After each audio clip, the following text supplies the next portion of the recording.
Di balik kejayaan pertambangan, ada cerita lain yang jarang kita dengar. Ini adalah kisah bekas tambang di Samarinda, Kalimantan Timur. Tapi namanya anak-anak, ya kan? Nah, lepas kontrol, udah ninggal di situ.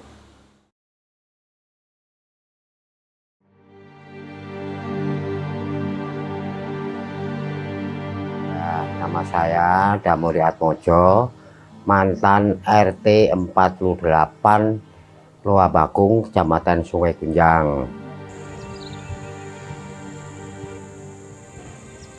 Kalau danau yang ada itu sebetulnya dulu tidak ada seperti itu.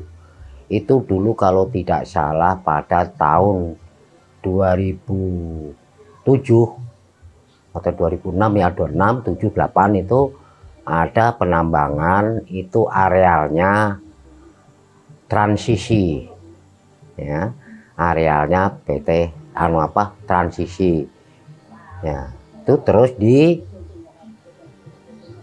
ditambang oleh swasta ya, ada Slebes, ada banyak di situ dulu ya kan. Nah, lalulah tambang itu dulu sudah ditambang karena dalam, ya kan, untuk menguruk lagi tidak mampu mungkin. Menurut Bapak, apa dampak negatif yang ditimbulkan dari bekas galian tersebut? Negatifnya adalah tambang itu atau danau yang karena pertambangan itu tidak direklamasi ya. Nah, itulah negatifnya. Apa harapan Bapak sebagai masyarakat lokal terkait bekas galian tambang yang dibiarkan begitu saja? Kalau harapan dari warga, terutama nih dari warga ya kan.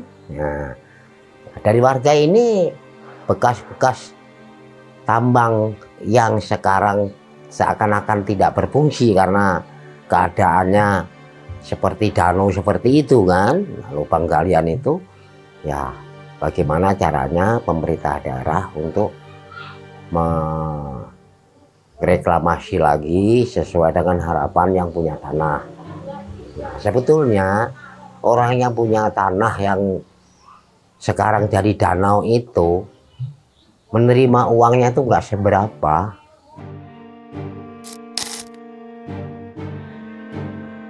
Bagaimana prosedur reklamasi yang seharusnya dilakukan? Dan apa saja kendala yang dihadapi saat di lapangan?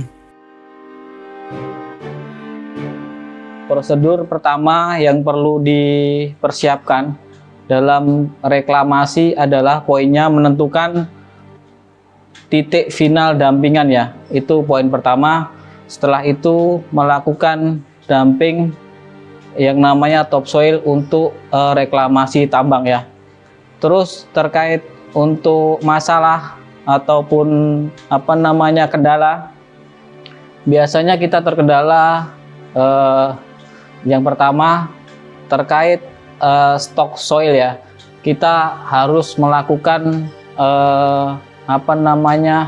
rehandling atau dumping ulang untuk di area bank soil ya, untuk reklamasi. Dan banyaknya soft material atau material lunak ya. Biasanya di topsoil itu banyak material lunak sehingga mengganggu aktivitas ketika proses tahap reklamasi untuk persiapan tanaman ya. Sebagai pelaku yang terjun langsung ke lapangan, seberapa pentingkah proses pasca tambang dilakukan? Pentingnya pasca tambang ya, kita harus mengembalikan fungsi yang kita gali itu, kita kembalikan lagi seperti sebelumnya ya, biar ekosistem yang terjaga ada di sekitar itu bisa hidup kembali dan bisa bermanfaat juga untuk lingkungan ya. Kayu maupun tanaman-tanaman itu kembali seperti sedia kala. Dari berbagai aspek negatif yang ditimbulkan oleh bekas galian tambang, ada beberapa orang yang melihat itu sebagai peluang untuk mengais rezeki di sana.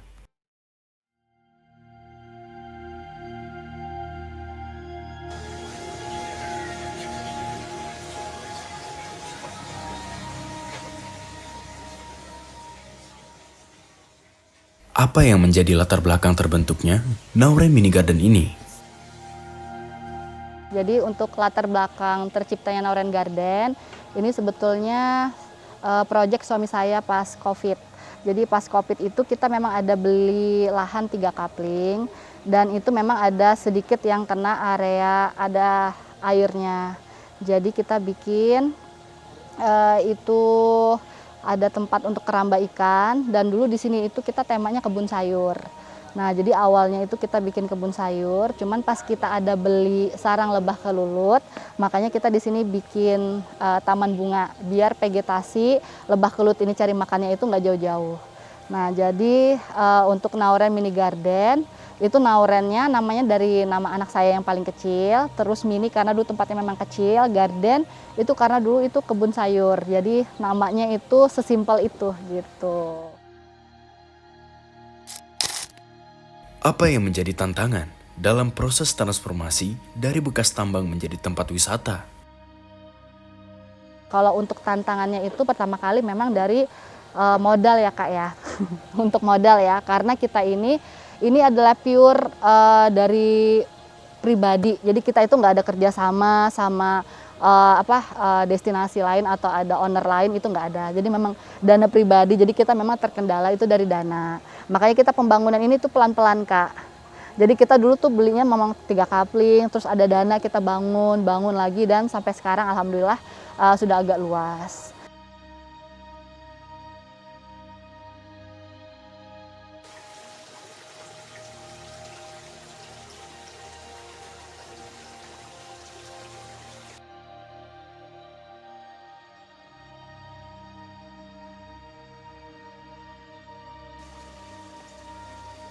Apa dampak ekonomi sosial yang terjadi terhadap masyarakat sekitar? Dampak ekonominya alhamdulillah sih positif ya Kak. Yang pertama, jadi kalau selama adanya Nauren Mini Garden, warga sekitar itu ada pemasukan dari yang pertama, kalau Kakak masuk ke Nauren Mini Garden itu ada yang jaga karcis, nah itu adalah warga sekitar. Jadi kalau untuk pengelolaan karcis itu apa sih maksudnya yang jaga motor itu, nah itu tuh tukang parkir, nah itu mereka itu dari warga sekitar semua. Jadi uang yang didapat dari tukang parkir itu sebagian kayaknya buat kas jalan, sebagian untuk mereka.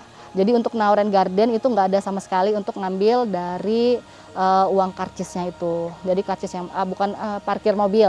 Parkir mobil dan parkir motor itu dikelola sama warga sekitar.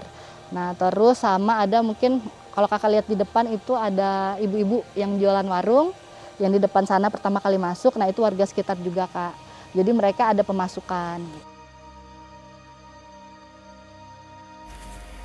Dengan kerja keras dan kreativitas, warga mengubah kehancuran menjadi sumber penghidupan yang baru. Bekas tambang yang dulu penuh akan luka, kini menjadi tempat wisata keluarga yang membawa kebahagiaan serta rezeki yang baru. Dari kehancuran, lahirlah harapan. Samarinda, Kalimantan Timur, menunjukkan bahwa kita bisa bangkit dan menciptakan masa depan yang lebih baik.